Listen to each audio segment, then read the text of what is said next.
Next question is that कि हमारे पास एक सर्कुलर होल है जिसका डायमीटर डी नॉट दिया गया है 4.24 centimetre at temperature T initial 27 degree Celsius. अब हमने उस मेटेलिक होल को हीट किया है अप टू 227 डिग्री सेल्सियस और 227 डिग्री सेल्सियस हीट करने के बाद हमें ये निकालना है कि उस होल का जो डायमीटर है, जो न्यू डायमीटर है, वो क्या होगा। कॉपर है और हमें दिया गया है कि अल्फा कॉपर इज 1.7 इंटू 10⁻⁻5 पर kelvin. So first will see कि डायमीटर में चेंज अगर होगा तो एरिया में चेंज होगा। So we will write two equations कि what is A initial, what is A final.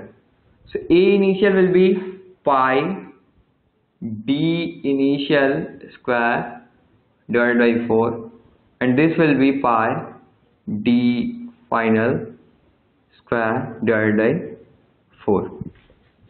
Now we know that हमें ये मालूम है कि delta A divided by A is equal to beta delta T। हमारे पास एक फॉर्मूला ये है। Now we will write delta A by A in form of D initial and D final. So what is delta A? Delta A is A final minus A initial. कितना change हुआ area में? जो final area है उसमें से initial area, जो पहले का एरिया था, उसको घटा देंगे। सो हम उसको लिख सकते हैं pi by 4 out of the bracket d final square minus d initial square. Now if we have to divide it by original area A initial, we will divide it by A initial pi by 4 d initial square.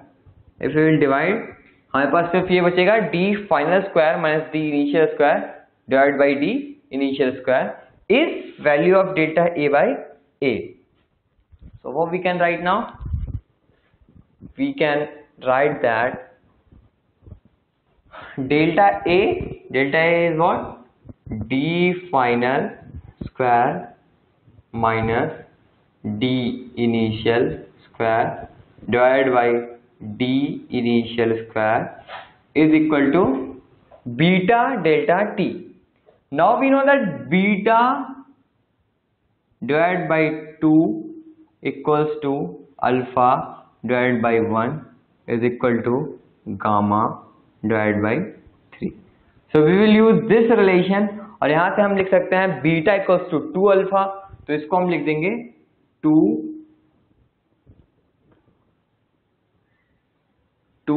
alpha delta T। यहाँ से 2 alpha delta T हो गया। हमें D F नहीं पता है, D I पता है, अल्फा पता है, डेल्टा टी पता है। हम सिंपली वैल्यूज को पुट करके रख सकते हैं डी एफ का स्क्वायर माइनस 4.24 का स्क्वायर इक्वल्स टू 4.24 का square into 2 into what is delta T? Delta T is T final minus T initial, that is 200 into 1.7 into 10 raised to power minus 5। यहाँ से D final की value आ जाएगी D final is equal to 4.254 centimetre. अब हमारे पास D final आ गया। हम change in diameter निकाल सकते हैं और that will be delta D, और डेल्टा डी की वैल्यू होगी D final minus D initial and that is 0.0144 centimetre. So इसमें दो इंपॉर्टेंट चीजें थी। पहले डेल्टा ए और ए के रिलेशन को डी एफ डी आई और के फॉर्म में लिखना, हमने कैसे डेल्टा ए बाई ए को D F minus D I का square D S square minus D I का square point D I square लिखा। देन हमने इस रिलेशन का यूज किया gamma by 3 equals to beta by 2 equals to alpha by 1, क्योंकि हमें अल्फा की वैल्यू दी हुई थी तो हमने बीटा को अल्फा के टर्म्स में लिख करके यहाँ पर यूज कर लिया। So this is it.